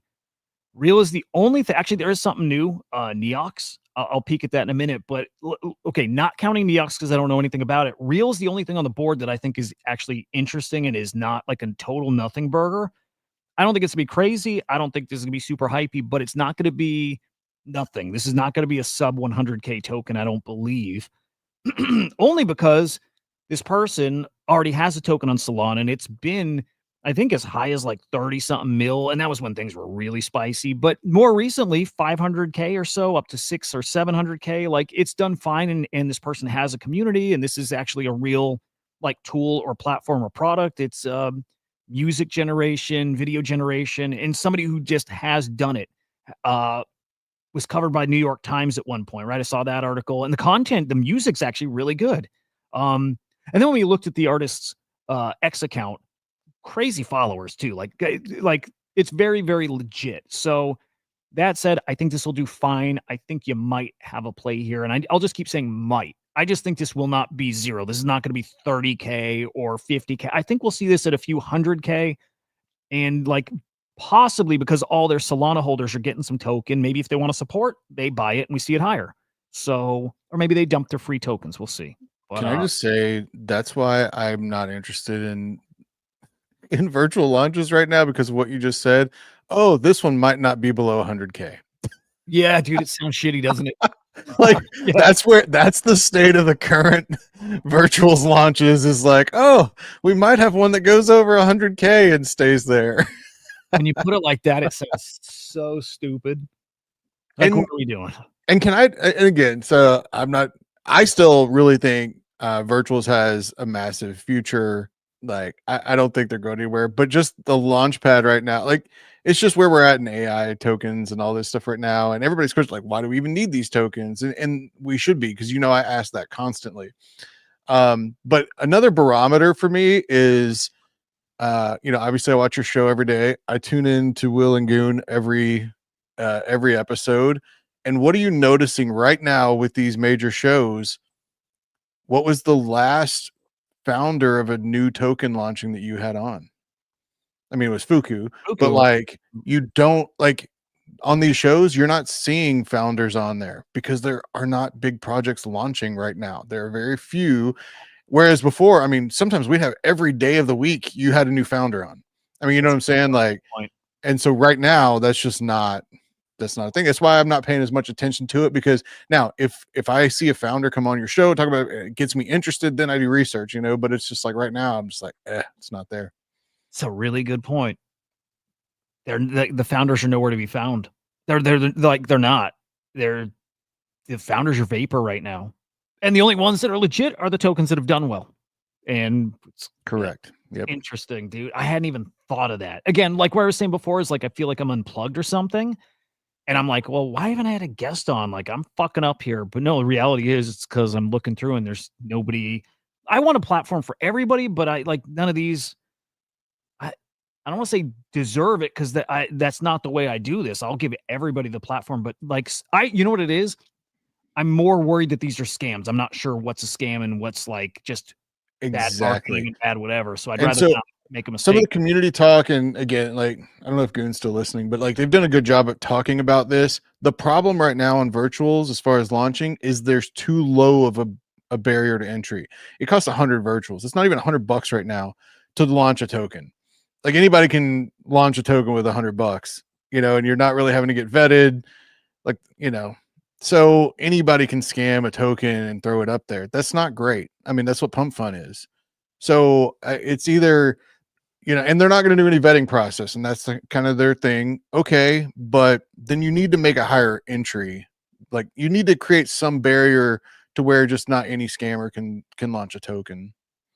Yeah, it would be cool. And then also working as designed, the fact that none of the shitty ones are making it at all, then, you could almost say we're policing it for them and the community's just being smart. So. Yeah, but then see what happens too. Like, honestly, like, I'm not even farming Butler right now. you know, the token drops, you know, what part of the whole thing about staking virtual and all that, you know, is you get, you know, token airdrops. Well, now, like, I'm not even claiming this crap. So now you're just filling up my profile feed of these claims of worthless junk. And like, I don't see that as a positive. That's funny. Dude, I haven't even looked at my airdrops lately. See, to my And you're right. point. Yeah. Right. Look at that. 3 cents. I think this one is so low, it's 0 cents, 0 cents, 1 cent, 3, 1, 16 cents. That's what's up for employee. Yeah, dude, none See, of how is that a positive? right. Yeah. Yeah. It's and you know what, too?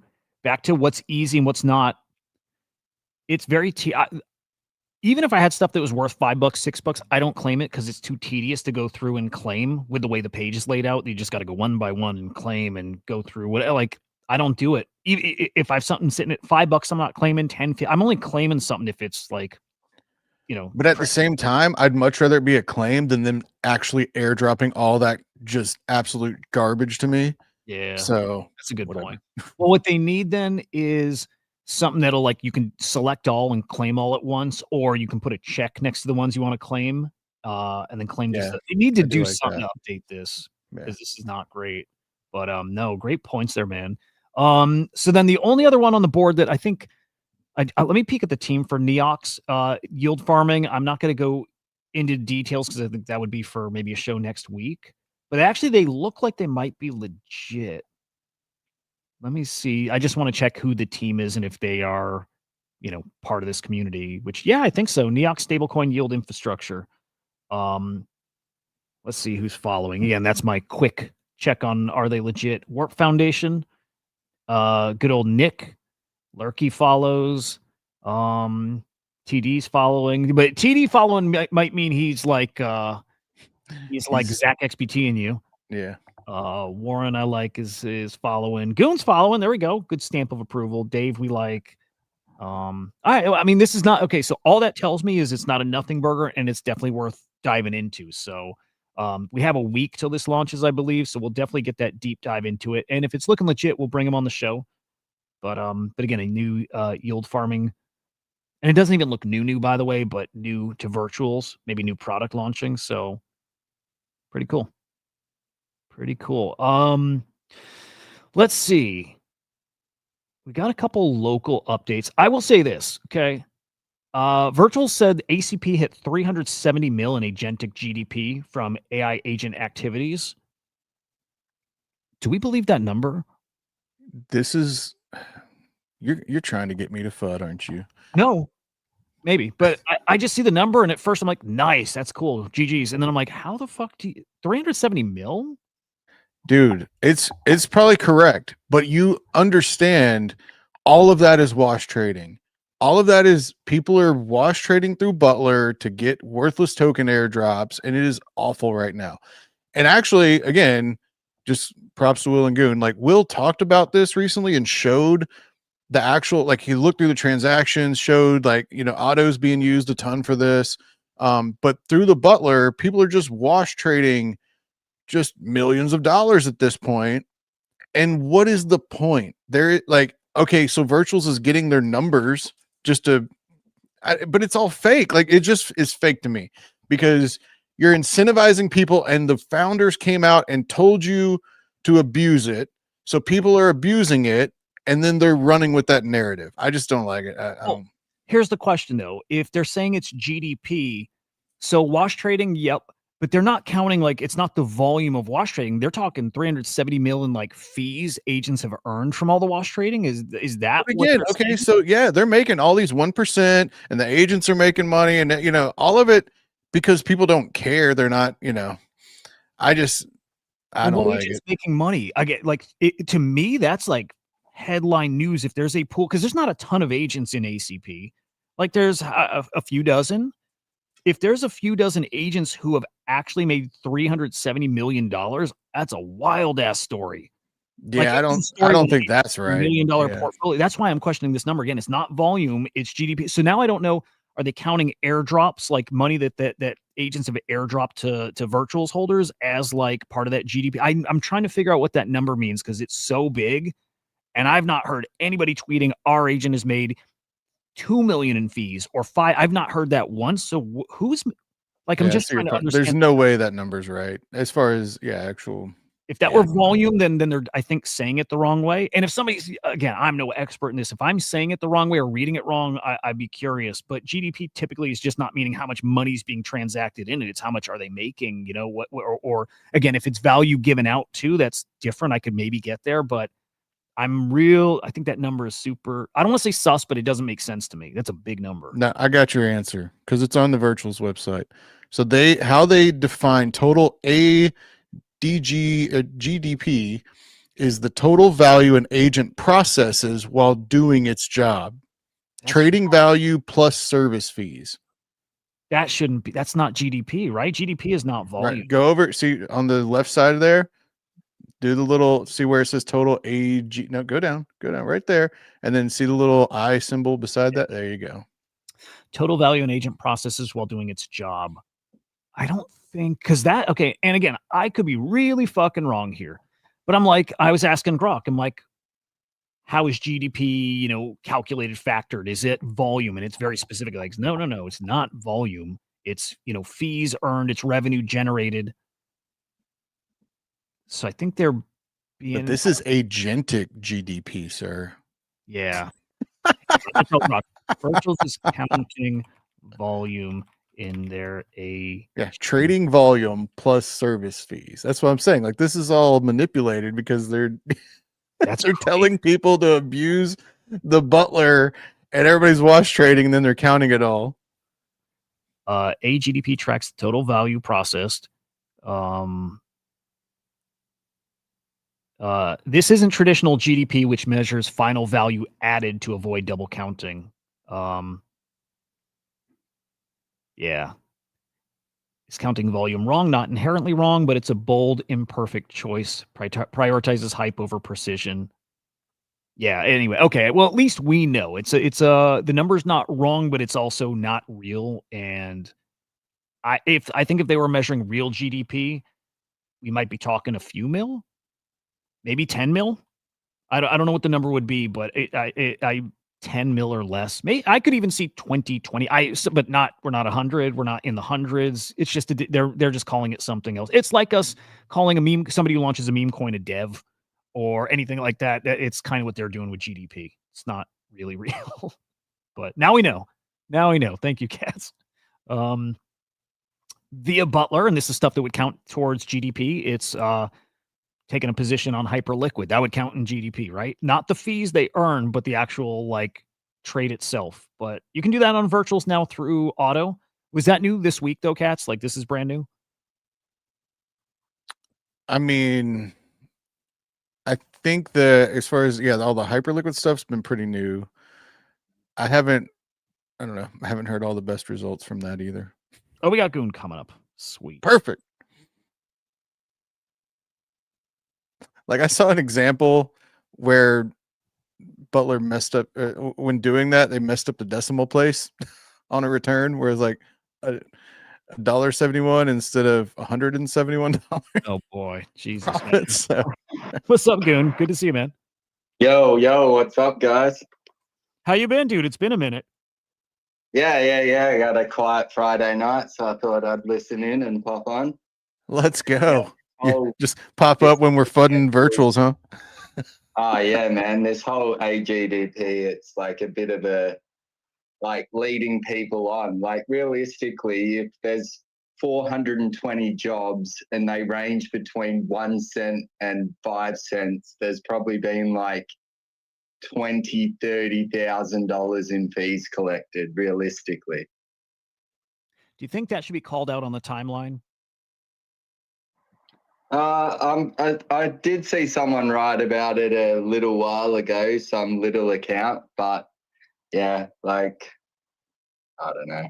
I'm tempted only cause I think the product is good enough. Like we know where it's at. We just believe where it could go. And I'm saying could, but I think the product is strong enough, and I think Virtuals is good enough to stand on real shit. I think putting out funny stuff like that isn't a good look at all. Like I don't like that, but whatever. I'm just a guy. Yeah, agreed. They could reroute it and write total volume processed or something, not call it GDP. Yep, exactly. Oh, you got Neox on your Tuesday show. Good shit, dude. I'll be tuning in. That's Yeah. cool. You like they them? seem pretty legit. Yeah, I've had a look into them, and yeah, I like what they're building. So gonna get them on Tuesday's show. Beautiful. Well, Yeah. as a preview, because I've done no research, why do we need a token for a stablecoin yield? Why do you need a token for anything? Exactly. That's always my question these days. I haven't read the docs that much to get to the token bit, but that's something we can ask the founder on Tuesday. Perfect. What a teaser. I like that we're asking that more now. It used to be just cool. Where do I buy? And now it's, Yeah, definitely more. I want games. Yeah, dude. Like, yeah. Why? I mean, we could even be more direct. How does this token go up? I'm going to start asking people that, because it's, even more than why token. Like, how do you make it go up? And if I like the answer, I buy. But I mean, it really doesn't make sense on stablecoin yields to me, though, because like, I mean, what do we do? Like, the whole point, you want everybody to put in because you need that TVL to go up. So like, you're not going to token gate it by their platform token. Listed APYs. Yeah, I don't. Yeah, Did you I don't say know. it's a stablecoin though? Is that what you were saying? Oh, I might have heard it totally wrong. It's infrastructure for neobanks to get yield in DeFi. So through stablecoin yield. I see. Okay, got it. Well, hey, if it leans into the neobank meta, which I believe is one of the big ones of next year, so I do like that. I think it'll only grow neobanks. Yeah. Yeah, okay. and I agree. I just, again, I don't understand the need for the token, or but to make me money. I mean, yeah. At least we're being more realistic now about this stuff. And Goon, how you feeling about? Go ahead. I'll ask you on the other side. Just saying, like, when I was listening to you guys earlier, there's been nothing but crap like launching, and I haven't claimed any airdrops for a couple of weeks now, except for Fuku. That was about it. But because I haven't been farming Butler, I pretty much got nothing anyway. So I don't know if I even claimed it, but it's been pretty pitiful. Rough. Funny enough, though, other periods we've been in that feel like this, we've been actually kind of fuddy to virtuals during that time, because some of it was their doing. Kind of like a lot of it's market, some of it's virtuals just not being appealing enough. But now not. Like, nobody's fudding virtuals over this. Everybody's like, no, virtuals is in a good spot. This is all, not quality projects really. So feel good about where it can go next year. Well, the reality is the Unicorn Launchpad works. I mean, the actual the mechanism they created works. It's just, you're supposed to have done this to attract all these top tier projects and devs and all this stuff. And it's like, well, I mean, you've had some. I mean, like I said, I mean, Repo's been, the prime example, and it's been proven because they were funded over $1 million now through that Unicorn launch process. But, where are they all at? There's so many of them. Where are they at? Do you feel like we stress tested the new Unicorn enough? Probably not. Yeah, because we felt the top of it with Repo. And it worked. I think everything we saw so far worked, but we've had like 2 tokens that have gotten over 10 mil. And I think that's it. Yeah. And so I'm pretty bullish on virtuals and where it can go. But I was just thinking, I'm like, well, dude, we don't know if any part of it breaks and looks funny and gets weird higher on the higher end. And especially when more volume's coming at that higher end, maybe it gets weird, because we saw little things break actually on Repo when it was running up and they had their automated sell thing that turned off and thing chart ran. And so yeah, dude, just makes me think that there's some fuckery that still comes when things pick up. And actually with Repo, it actually probably worked out in your favor. That thing, that chart cooked for a minute while that process was down for like 12 hours. So kind of cool. What's up, Cutie? Good morning, man. Good to see you. Trying to think if there's any. Well, hey, we have literally all of the hackathon launches still coming, if they're going to launch, right? But we've got probably 10 more solid to great launches coming. I imagine they're not far off too. I'm thinking like earlier in the year, the base hackathon things were, is that like January, February? Or right, I'll say February, March, and they launched like starting in April. They launched not long after. So I bet you we see a good launch probably January, maybe even end of the year. I think within the next few weeks, we start seeing hackathon launches. And it'll be cool to see it on mainnet when ETH is starting to be respected again, which is kind of nice. So nice ETH mainnet launch, maybe during ICO meta really cooking. Like we might see a cool launch coming up here. I don't know. Fingers crossed. Yeah, boys. I just don't think that any more bigger ones will launch so close to the end of the year and the holidays. But once sort of everyone's back in the new year, things will start ramping up again. And hopefully the market's better. Would be great. Would be fucking great. All right. This is random. I have on screen other people pointing out that ChatGPT 5.2 sucks. It does seem shitty. It really does seem shitty. So had to mention that. Goon, remind me, dude, you're into NFTs, right? Nah, I'm not an NFT guy. Big that's Will Will. is. Okay. Goon was the DeFi guy. Okay. Yeah. Well, that just makes me want to win him over, but it's not like he hasn't been here long enough to have been one over at some point. Don't get me wrong. I bought all NFTs and I wasted thousands and tens of thousands of dollars on them that I just bought and held and never really sold. I was an idiot. All of us, dude. But you were an NFT guy though. That's what I was more curious. Even if not now, at one point you were. I was minimally an NFT guy.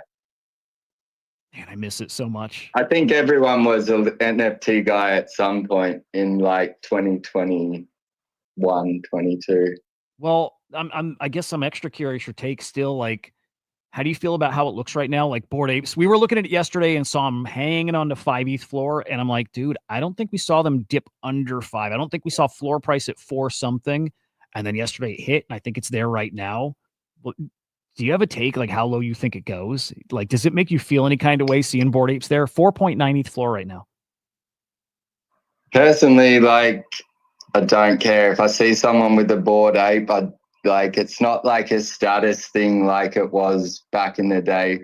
Maybe a Bitcoin punk, just a punk, like then I'd respect them. But anyone with a Bored Ape, I'm just like, oh yeah, he was back in the day and wasted money. Even if I had 5 ETH just laying around, I don't think I'd buy one. What about you? No, that's fucking awesome the way you said that. The respect thing. Okay. So back in the day, even if I didn't like punks and if I had 30 ETH and I wouldn't have bought one, whatever, okay, you could respect a punk just because you knew how expensive it was and not everybody could get one. And now we're at a level where you're like, well, pretty much anybody could get one if they wanted. So you lose that respect for it. Like, it doesn't have that kind of aura now. It's not that special. That's a really interesting point, dude. I'm with you. I've got the exact same take. I don't know. Look, I still think we see a lot of these NFTs even like 2x next year, just because I think the market can get spicy for a period, but I wouldn't bet on it. I just think that there's some upside. And also I'm sure we see Bored Apes down at 2 ETH or less at some point. And I'm positive we see mutants at 0.25 or whatever. Like, I look at mutants, I'm like, there's no price I want one. There's none. And then I was even thinking last night, because there's this whole like OpenSea controversy about pricing stuff in US dollars, right? And I'm like, okay, if I think in US dollars and I start thinking where I would be buying stuff, I'm not sure what level that would be. But what I do know is if I'm looking at my wallet and I have, 10 NFTs, or if I see my whole portfolio is worth $2,000 and it's Christmas time and I really need somewhere to sell. And I'm talking like if my big NFTs, Bored Apes, Doodles, whatever, top dogs, and I've got enough of them that are worth 2,000. I'm probably selling them all. If I can lock in $2,000, that's how I'm thinking about this market right now. Where are you going to make a few $1,000s? When these get to that price, I still don't think they have a ton of support. I still think people will be selling them when they're worth a few $100 each. For that reason alone, again, where else are you going to get $2,000 like right here, right now? And the fact that one NFT is worth that right now, people are selling them. You're going to take that couple grand. When they're worth 100 or 200, the same thing's going to happen. Some of these we're going to see worth 20, 30, $40. Like, that's where we're heading with all of it, which is nuts. It's fucking nuts. I don't think NFTs will come back until we ever see an alt season again. The reason they went so high is because we had a massive alt season with like minimal coins that all just went up stupid amounts. You'd go to sleep and you'd wake up and your coin had 5x, and it had happened on the daily. And that is why people had so much money and they just wanted to flex. So the way to flex was to buy overpriced JPEGs. And so nowadays, a lot more people are gone. There's no alt season. Everyone's down pretty bad. So I don't think NFTs will come back until people have bulk money to spend on stupid shit again. Facts. That's it. And I'm hoping all of us that next season, next year, gets us liquid again, playing again, feel like there's wins coming. And I see that. I see how it can happen. I mean, Raul Powell said alt season's coming in 2026. Man, how much does he have to get wrong? I like him. I actually don't buy it, but also, you know, I'm recognizing he's wrong a lot. He's a good hype man. He's a really good hype man, good salesman. That regular punks thing. We talked about, we saw this. This was just a little fun thing somebody put out there on the timeline, just some art leaning into the Beeple regular animals NFT collection, which I still think is actually, we'll talk about that in a minute here too. But I was like, okay, I bet you we see this collection actually minted. It is coming. They are actually launching a collection. So we're going to get this regular punks NFTs. It's the little robot with a CryptoPunk head.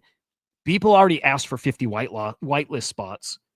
This will probably do decent. I bet you this is going to do decent. Like 0.05, you know what I mean? Like, I don't know. Secondary, I don't think there'll be nothing. I think it's actually a play. So maybe that's all I need to say about it. I think when these come out, you want to mint them because they're probably gonna be free or really cheap. And I bet you're gonna make some money on them. So okay, so it says your doggo will fight. Will fight in the arena for the big prize. Oh, so I'm gonna need them to poop the pictures. That's what I'm gonna need to happen if they're gonna be fighting in an arena. Yep. Okay. It'll either be that or it's going to be like Bubbles and they'll just eliminate, or it'll be like Nate Alex's, chain face arena. They're going to fight and last man standing wins, probably ETH. So it's probably going to be a paid mint, and last dog fighting wins the ETH pool. And I'd probably buy one just to play it. But there we go. Oh, speaking of buying, here, let's go. I bought shit this week. Again, I hate it. I'm not going to play this clip, by the way. I'll on Beeple real quick. Just one final point. I love this. This usually for me is really bullish. This is like an art critic, an art major, an art like fucking fancy pants, whatever, who's like shitting on the Beeple exhibit. And actually, this to me was so bullish just to hear what she says. I'm kind of tempted to play it. I just know we'll get echo. I'm gonna play it. I'm gonna play it. Cats, you'll get echo if we talk. So just a heads up. All right, I'll mute. Okay, 1 second, guys. I love it though. People criticizing it's people saying something is not art usually for me is very bullish. In fact, I'll say this. All of a sudden, and for me, regular animals, the NFT collection is a buy because it's Beeple and it's at 7 ETH, and I think that's a good price for a Beeple 1-1. It might be a bigger buy if you start having a debate about how galleries are being disrupted by NFTs, which is ultimately her point, and how Art Basel is ruined because of this. And if that's something that like traditional art world is deciding to like jump on and take up this fight, and that collection is the catalyst, dude, that might be a really, really important collection. All right, let me play this. Oh, and you know what? Let me get the volume in order. Guys, tell me too. I know the audio is fucking weird with this. If audio is too loud or too quiet, just drop it in the chat and tell me. I don't want to blow out eardrums is my only worry. What people showed at Art Basel, that was not it. I have a master's in art history. I audited the Introduction to DX Arts program at the University of Washington, the first PhD of its kind in the nation, and I understand digital art. I like digital art, and I know the history of digital art, so when I tell you this, please know it's not reactionary. I'm talking about is a series of 100,000K digital boxing ring sculptures where Jeff Bezos, Mark Zuckerberg, and Elon Musk were positioned as robotic monuments to masculinity, power, ego, late-stage tech capitalist cosplay, and they were pitted against dead art geniuses who also have problematic backgrounds like Picasso and Warhol, which is meant to be critical, but somehow it just lands as ick. Here's where it gets actually controversial. People represented himself at Art Basel. No gallery, no dealer, direct to collector. If any other artist tried that inside the main fair, they'd be shut down immediately. So why does this section allow it? And what does that mean for the future of galleries who literally fund this ecosystem? Because let me promise you, galleries are not thrilled, and they shouldn't be. And he wasn't even the only one. Another artist was literally selling their own work on the floor. It's a structural shift that feels really dangerous to me. Let's zoom out for a second. I can even just leave it there. Maybe it's a structural shift that feels dangerous. If you have the art world talking like that, that's exciting. That's fucking exciting to me. And it makes me want one of those. It makes me want one of those even more. I'm skimming to see if she said anything else, but it's a lot of like emotion, and she's like very threatened by it. And again, I'm like, that's exciting. That's what NFTs were, at least for me a few years back. They were threatening and disruptive, and the art is like, because of that, the art's really important. So again, I think those might be special. So this is not my world. Please explain this to me. Why is it bad if an artist is allowed to directly sell their own work? It's not that complicated. It's I'm not. so confused. You're destroying part of the industry, which is the middlemen and the galleries, because the galleries are the ones who can tell you what is good art. They curate the important art, and you're not allowed to say that your art's important, and the people don't get to decide it's important. The galleries do. That's why it destroys their industry in a way. It kills the part that wasn't necessary. That's and that's the exciting part about crypto here. And they think it's dangerous, and that's awesome. It is. It breaks the thing that wasn't important and wasn't needed. What Beeple's doing is actually more important than people realize, and it's awesome to see. And to compare him to Andy to Warhol, and call Warhol a genius and say Beeple's just like a simpleton and it's not art and stuff. I'm like, bro, this woman, she's crazy. That's fucking crazy. I'm sorry. This gets me. This is like the elitist mindset that I just like I'm never going to be in that world. It's just not. But okay, we use signs like you look for like a meme that people hate, and usually you want to bet on it because it means there's emotion and there's energy there.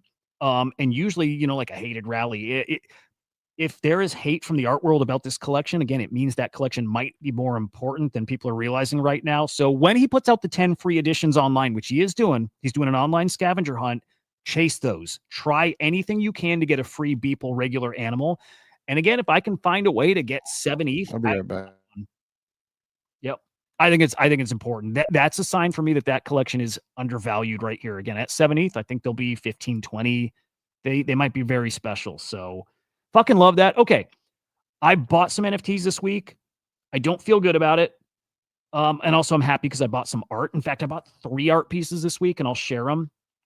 And 2 of them I don't regret, but also I should not have bought them. It was just me being like fast and getting excited. And also when I'm buying, it means I kind of feel like, okay, even if I don't believe it in my head, I'm going to see if this makes sense. If I don't believe it in my head that things are going to get really good really soon, or that we're back or whatever, my heart believes it. That might sound stupid, but if I'm buying and it's impulsive, I think that's like deep down, I actually do think that things are going to improve here. So otherwise, I wouldn't spend. I don't have it to spend right now. I shouldn't. It's kind of reckless, but minted 3 pieces of art, and they weren't expensive, but they weren't cheap. They were like $100 each or something. And again, I'll share them. Because you want to, like, at the very least, if I'm doing it, I want to support the artists. But I bought on FX Hash, and I'll show this one first. It'll probably fuck my stream up. But Ledina, this is an artist who I've collected for a few years on FX Hash on Tezos. Minted it because I like him a lot, but actually what really got me minting is seeing it was going to sell out, which hasn't happened on FX Hash in a while. So it got me, and I bought it, and that was mostly to support, but again, also because it was moving. I didn't even see, and I do think this matters, Dmitry Cherniak, the man behind Ringers, this is one of the more historic NFT collections, actually retweeted the collection twice, and he actually called it a masterpiece. I'm feeling a little something with art right now. Like people collecting in a way I haven't seen in a while, especially on FX Hash. But again, getting a guy like Dmitry tweeting about it, awesome. This is generative art. It's all code. It's fucking awesome. So happy to buy that. I'm not expecting any return on it, I'm not expecting to flip it, make no money. Happy to have it, and kind of the end there. The other 2, again, I don't regret, but also I don't think it was wise.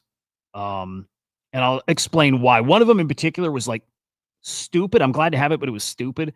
I got caught up in FOMO, actually. I literally FOMO'd into a piece. God damn it. Here it is. I'll tell you how and why. I regret that one. But again, happy now to be a community member / supporter. Pending conversations.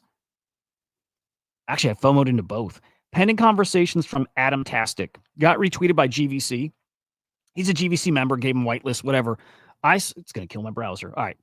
I saw the founder of GVC tweet it, and I saw the name, and I thought it said Rhinostic or whatever, the guy who did TokenWorks. So I FOMO'd in thinking I was getting a piece of art from the TokenWorks founder. The end. That's why I bought it. Fucking stupid. Turns out the art looks pretty good, and he's got some good holders now. Great. The other one was retweeted by Cosmo. And so I see Cosmo tweet it, and, again, different level dude. I see him tweet it. I ran to it, minted it, didn't even realize it's a 400 edition collection. Only like 30 were minted at that point. It still isn't minted out. Regret. And also it's great art, but regret. I've been stupid this week. 3 things I've minted, actually not even counting Fwogs. I've minted 3 things, shouldn't have. And then the meme coin. But I'll tell you, I'll even end that by just saying I wouldn't be spending if I didn't think things were about to get kind of interesting. I feel like something's coming. I feel like there's going to be some money to be made, and it's the only reason I would spend. So we'll see. Maybe I'm a fucking idiot. Probably. Probably. I like that. The one with the tree, though, that reminds me of like our Tez days. Oh, yeah. I mean, he came up from Tez, and that first thing I think is how influential Zancan was. That's still a meta out there, and it's because of him. And exactly. So yeah. It probably that's why I minted it too. It felt like that time, and that was like a special. So, enjoyed it. Hang on, let me see if there was anything else. Oh, well, this is more of the. Oh, okay. On the OpenSea pricing in US dollars. So we ran into this last week with you cats, right? You were asking, you're like, OpenSea showing all my shit in USD. Like, how do I change it?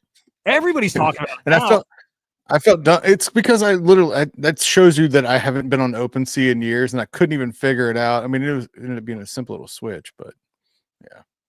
How do you feel about their pivot to doing that? And they're like on purpose, they're doing it because they want to be normie accessible. So they want it to be US dollars. And what's weird is now I see tweets out there, and they actually make sense. You're staring at an NFT that's not priced at like 2 ETH, 3 ETH, but instead it's staring at you at $10,000. And like, really, who couldn't use $10,000 right now? I think that makes you way more likely to sell when you see how much dollars it's actually worth. I don't like it. See, I like being in the crypto world where it's like, oh yeah, what's 0.2 ETH or whatever, versus, oh my God, how much money did I just spend? Like it definitely makes it feel like real money versus fake internet money. So just leave it in crypto. Let me be oblivious. Yep. I'm toggled to ETH, but yeah, people feel a kind of way about this. And I don't know if I'm on board with Adam's take. I'm trying to find exactly where it was, but it's, oh yeah, there we go. Everyone in our space is always asking, how do we get more mainstream adoption? And he thinks that switching to US dollars is like the way. I'm sorry. It's in the long run, maybe, but you switching it to US dollars and same thing, from a minute ago, and the price being $10,000 does not bring you mainstream adoption. It probably brings like laughter and like making fun of us and shit. And then it'll bring adoption when the price says $10 instead of 10,000. So he's right when we get to that point. But for now, it's not going to work. And if anything, it's like fast tracks our race to zero now. But also, we're heading there anyway. So whatever. Right. Like it makes sense with stuff like Top Shot. Like when Top Shot's marketplace was listed in dollars, you can do credit card and all that. And then when they went to ETH, it didn't make sense, like almost. But for NFTs that, like you said, I mean, are multiple ETH collection, like what?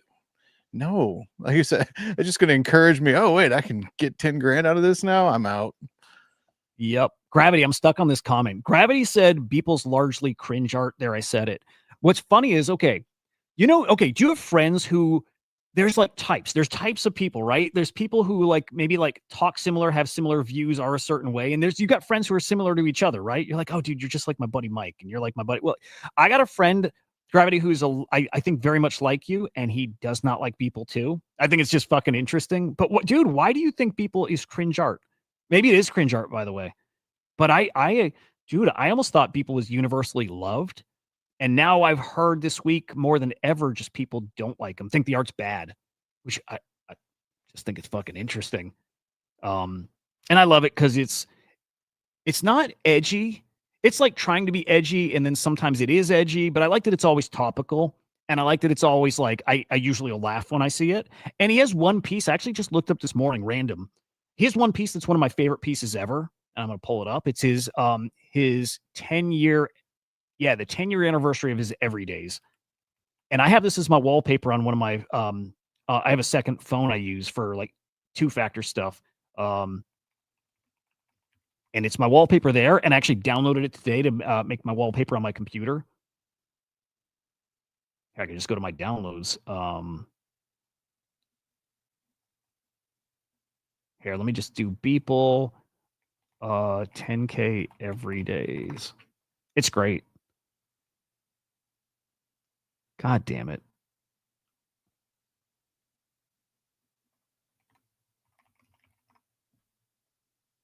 Yeah, I'll just have to. Yeah, there we go. There we go. I think it's fucking amazing. Here we go. That's his 10K, 10,000th every day. It says right now, fuck checking Facebook again. Fuck that pic you saw on Instagram. Fuck worrying about how many people liked your last post. Fuck the news. Fuck the person you really should email back. Fuck your self-doubt. Fuck whatever happened yesterday. Fuck starting tomorrow. Fuck will people like this. Fuck will this be good enough. Fuck all your excuses. Sit the fuck down and do your work. Dude, even right now, that might sound actually kind of sounds cringe to me, but I remember a few years back when I was locked in a different way and I lived in that space and I needed that message to remind me of like even a fast track to get back in that space. Cause I get sidetracked and distracted pretty easy. And seeing that was like it instantly would put me back in that zone, like locked in. Cause I would just be like, oh yeah, all the shit that's like in your brain and all these open loops out there. It's like, just gone, just sit down, do the thing. Awesome. For me, that was like probably his most meaningful piece. There we go. Gravity. Bro frat humor, generally crude, and then some contribution to the conversation about digital art in the NFT space. Although I don't think it works in the way he would like. All fair. I get that then. Yep. Fair. I would love to own that piece. Rec Drinks has had a monster few weeks here. OSF was going to be on the Thursday stream coming up, and he had to reschedule. He's got another commitment, but OSF is going to be on this show, guys, we said in the next 2 weeks, so he'll just be on solo guest. The Thursday show is going to be fucking epic. I mean, okay, so OSF was going to be on. That's the kind of guest you should expect for that, but for 12 hours, going to be a monster show. So GG's to him. They announced the X Game partnership earlier in the week. Now they revealed the actual drink. It's called, it's a grapefruit drink. Fruit, whatever. Grapefruit rec drink with X Games. Fucking awesome. The last couple things, just going to speed through them. The Pudgy Penguins Care Bear collab thing comes out in 2 hours. It's a little plush keychain thing. If it were actually a full-size Care Bear, I probably would have bought it. But it's actually like a blind box. So you're not even guaranteed to get the Pudgy Penguin version. And it's a little keychain thing. I got to double check the price. If it's like $20, I think I buy it. Oh, they got a nobody sausage. If it's like $20, I probably buy it. But it's also random as well. Oh, I said that. It's random. So I think it's 2,500 editions. I don't know, 500 are Pudgy Penguins. It's kind of cool. Benny, good morning, dude. And Gravity. I'll sum it up. Artwork of the Idocracy. Yeah, boy. And maybe we can end here. Riff a little on Doodles, but Doodles mint doopies this week. We talked plenty about it not being a good mint for every reason. Communications bad, the timing bad, the supply bad, everything bad. Except for the artwork. Artwork great, everything else bad. And then yesterday, I think at the tail end of the show, they cut the supply of that mint down from 25,000 down to 8,888, and it minted out. Curious if anybody here bought. And especially because of the supply cut. Cats know. I bought right there at the end. I just figured it's for me risk reward. I'm like, I don't think there's a ton of downside now. I think, okay, there's 10,000 doodles. I don't know, thousands of holders. How many of them are missed the sale, missed their claim, and they just want to get one to keep supporting the thing they're already supporting? I'm like, I think these at least hold the one soul, like sale price. I think they hold that. And if they fall like maybe points, I don't think there's a lot of downside on them, even if there is some. But I'm like, okay, maybe if that was enough to get people excited, and maybe if the OG doodles support and they start buying, like maybe get a, if you're up 50% on it, maybe you're up 2x. So anyway, I bought one. And I don't regret it, but yeah, I guess now that's the 4th NFT I've minted this week. I minted 4 fucking NFTs this week, guys. What is going on? I don't know, man. And they're sitting right at the sale price right now. So they're right at one. So now Burnt Toast did say they have a plan. Like these are part of what they're doing going forward, and there's more to come. So we'll see. We'll see. And Gravity's saying dude's improving. So yeah, maybe they got some deals, partnerships, none of which have moved the needle before. And maybe this time's different. Sounds like nobody bought. I think I'm the sucker here, but 4 times over this week, I'm the sucker. I don't know, Cats, anything else happening in NFTs, crypto, AI, prediction markets that you're excited about right now? No, man. We've covered a lot today. Yeah, dude. Girthy show. It's a pretty girthy show. A fucking fun one, too. So, shit, maybe we'll wrap there. Yep, I got to hop off, so good time to wrap. There we go. I love it. Dude, Cat's great chatting with you guys. Great hanging with all of you. Final shills, and let me pull Cats up. I'll get you out of here in a second. I promise. I promise, Cats. Cats. There we go. Follow Cats. Awesome fucking guy. Great friend of mine for years now. Crazy, it's been years, dude. I get sentimental towards the end of the year, so I'll keep doing stuff like this, but just fuck it. Hang on. God damn. There we go. Follow Cats. It's Cats Fanatic 0G on X. And we'll see you back here. I'll be live tomorrow. You guys can follow me on personal accounts, Hudah_idiot. I'm back tomorrow all weekend long. I stream, but back with the show Monday, 9 a.m. Eastern time. And then get ready for the announcement for the big show on Thursday. Follow CryptoSlam.io, and there's a little pin teaser. That's all. That's all I'll say. Have a great weekend, guys. We will see you next week. And goodbye.